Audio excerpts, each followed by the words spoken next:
Would you freeze yourself to live again? A provocative question indeed. Our modern world, with its rapid scientific advancements, has brought this question closer to reality than ever before. Cryogenic freezing, the process of preserving the body at extremely low temperatures with the hope of future revival, offers a tantalizing glimpse of potential immortality. Yet it's a process fraught with uncertainty and ethical dilemmas. Imagine, if you will, the process of being frozen, your bodily functions halted, suspended in a state of limbo. The hope is that one day, science will advance enough to not only revive you, but also cure whatever ailment might have led to your demise. But what if that day never comes? What if the promise of future revival is just that, a promise, leaving you frozen in time forever? Then there's the concept of mind uploading, the digital preservation of consciousness. In theory, it's a way to achieve a sort of immortality, a continued existence beyond the physical limitations of our bodies, but it too raises a host of complex questions. Can a digitized consciousness truly be called life? Can it experience emotions, form relationships, or find purpose?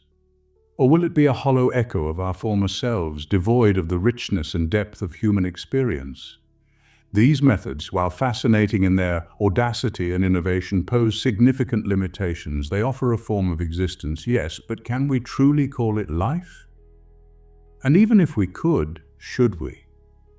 The ethical implications are vast and complex, from the potential for socioeconomic disparity to the psychological effects of outliving one's time.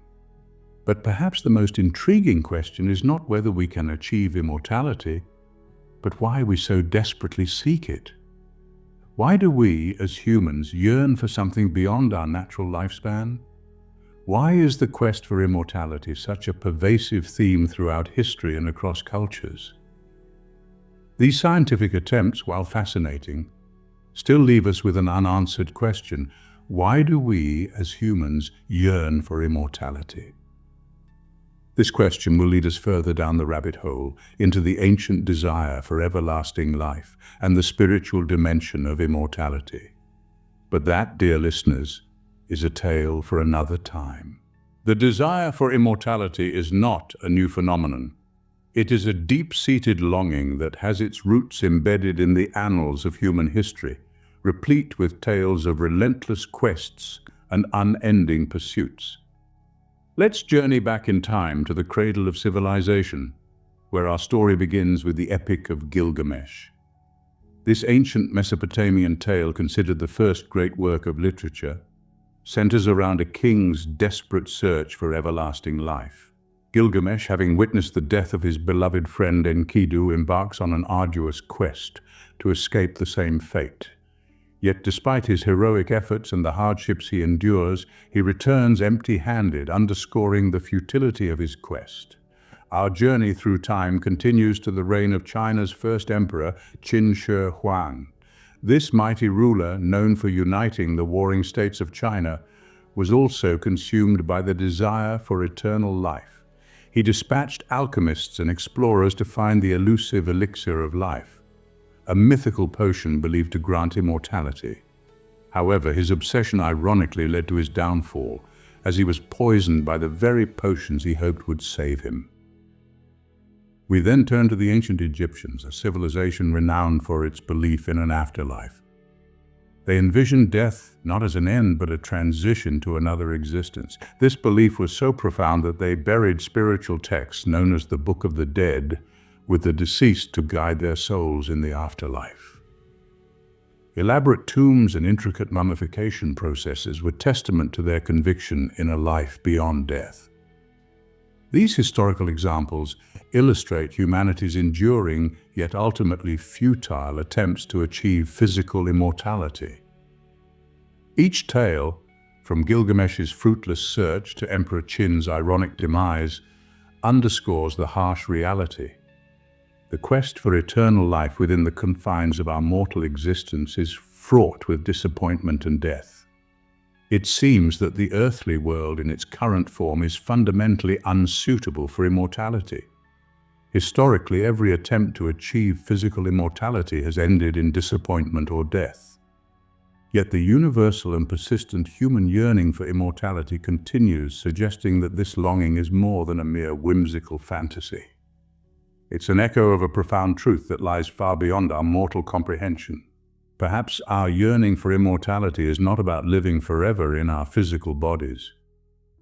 This proposition invites us to consider a different perspective, one that goes beyond the physical and ventures into the spiritual realm. This takes us to the concept of the soul, or ruh, as it's known in some traditions. The ruh is seen as the divine spark within us, the part of us that is immortal by nature.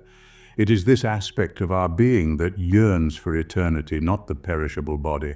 Our physical selves are tethered by time, space, and a myriad of limitations. They grow, age, and eventually wear out. But the soul, it is boundless. Unconstrained by the physical world, it has the capacity to transcend these limitations. The soul is eternal, unending, and inherently seeks union with the divine. This is perhaps why all our attempts at physical immortality seem to fall short. Cryogenic freezing, mind uploading, all these endeavors are rooted in the physical. They strive to preserve the body or the mind, but can they truly capture the essence of who we are? Our consciousness, our experiences, our emotions, our desires, these are all part of the soul. And the soul cannot be frozen, digitized, or uploaded. It is beyond our physical understanding.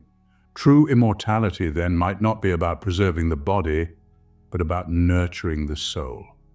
It's about cultivating our spiritual selves, seeking wisdom, and striving for a connection with the divine. This is the immortality that the soul craves, an eternity of spiritual growth and divine union. But what does this mean for our physical existence? Well, it provides a context. It tells us that our time here is not an end in itself, but a means to an end. It's a journey, a school, if you will, preparing us for the ultimate graduation, the transcendence of our souls into the eternal realm. As we ponder on this, we realize that our physical world, with its pain, boredom, sickness, and decay, is fundamentally unsuitable for true immortality. The Quran offers a unique perspective on immortality. It presents a promise of an eternal paradise, a realm of existence that far transcends our earthly understanding of life. This paradise is free from the imperfections that mar our worldly existence. Suffering, separation, decay, and boredom have no place there. Instead, it's a realm where joy never fades, where loved ones reunite, and where the human soul finds its ultimate fulfillment. This promise arises from the divine attributes of Allah: endless generosity, boundless mercy, and unparalleled power. When we consider these attributes, it becomes clear that the earthly life we know is merely a temporary state, a stepping stone towards a higher existence. It's a meaningful journey, not an end in itself, a school that prepares us for graduation into an eternal life. The Quran's promise of immortality is not an abstract concept, but an inherent part of our human nature. Just as our physical bodies require food and water to survive, our souls yearn for something that transcends the temporal, the ephemeral. This yearning, this deep-rooted desire for immortality is not a futile fantasy. It's a genuine need, a need that the Quran assures us will be fulfilled. The wisdom and mercy of Allah suggest that our earthly existence, with all its trials and tribulations, is purposeful. It's a temporary stage of our soul's journey, a refining process that prepares us for the eternal paradise. Our earthly experiences, no matter how challenging, are stepping stones, building blocks that shape and prepare our souls for the eternal life promised in the Quran. The promise of the Quran offers a satisfying answer to our innate longing for immortality. It reassures us that our yearning for a life beyond death is not in vain. Instead, it's a divine gift, a beacon that guides us towards our ultimate destiny, an eternal existence in a realm that is truly worthy of our deepest aspirations. In the divine promise of the Quran, we find a satisfying answer to our innate longing for immortality. The quest for immortality is deeply embedded in our human nature. This yearning, this unceasing thirst for life beyond the confines of our mortal existence, has been a part of us since the dawn of civilization. It has driven us to the peaks of scientific and technological innovation and has been the source of countless myths, legends, and spiritual traditions. But what is it that fuels this desire? Could it be that we are hardwired to seek the eternal, that the quest for immortality is a part of our very DNA? Or is it something more? Is it perhaps a divine gift, a beacon that guides us towards the promise of an afterlife? This longing for eternity, this innate need for the unending, is not just about the fear of death or the desire to prolong our physical existence. It is about a deeper, more profound need for fulfillment, for a life imbued with purpose and meaning.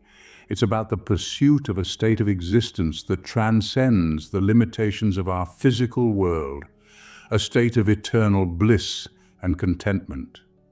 The real mystery, then, is not how to achieve immortality, but why we yearn for it. Why do we, as humans, have this unquenchable thirst for the eternal? The answer perhaps lies not in the realm of science or technology, but in the realm of the spiritual. It lies in the belief that there is something more to life than just our physical existence, that there is a divine purpose to our lives, a purpose that transcends our mortal existence.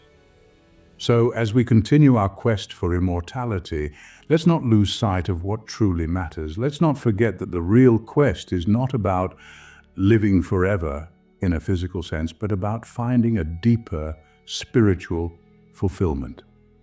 It's about embracing the divine gift of life and living it to its fullest here and now, while also keeping our eyes on the promise of an eternal afterlife. Perhaps the quest for immortality is less about living forever in a physical sense, and more about finding a deeper spiritual fulfillment.